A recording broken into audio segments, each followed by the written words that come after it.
Айлын доторыг ингээд за бид нар ингээд буцаага тэгэлчих нэ. Гэхдээ нэг ийм асуулт байна л да. Зөвөр энэ танахаас ирүүлсэн өдөөж хуянаас гаргасан мэдээлэлээр бол нийтдээ өнгөрсөн 64 мянган тонн гурилын импортоор орж ирсэн байна.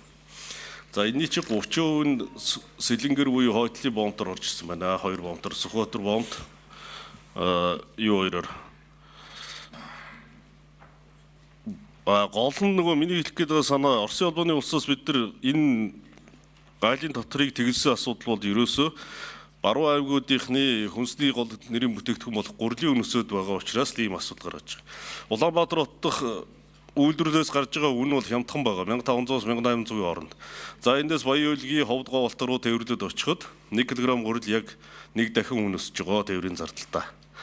Тэгэхээр энэ орж ирсэн статистик мэдээлэлээс харахад Баян Хөлгийн улсын бомбуудаар орж ирсэн гурилын тоо завхнаар орж ирсэн гурилын импортын хэмжээ чинь 30 орчим мянган тонн л байгаа байхгүй.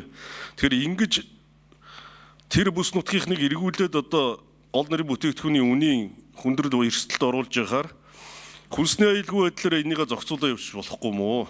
Хүнсний аюулгүй байдлаар баруун 5 аймаг дээр энэ импортын хөнгөлөлтөө нөхцөлийн засгийн газар өөрөө шийдээ яваад тэгэхгүй бол одоо та нар гурилаас гадна эрхчил зууд бол бид нар дотоодын тэжээд хүрсэхгүйгээд дахиад энэ татврыг чинь нээх асуудал гарна шүү. Тэгэхээр энэ зохицуултуудаа та нар засгийн газрын ерөнхий сайдын ахалт хүнсний аюулгүй байдлын зөвлөл байгаа шүү дээ, тийм ээ. Энэ дээрээ зохицуулаад явуучих боломж нь байхгүй мó. Ингэж заавал одоо энийг цуцлаад авах шаардлага байна уу л гэж. Йоо, энэ санал үг одоо явж байгаа байхгүй. Тэгэхээр би бодоход ерөнхий санал хэллээ. Яг тэгвэл асуултан дээр би асуухад нэг ч гişин гараа өргөөгөө алга тогссон учраас саналаар явах өсөр арга байхгүй.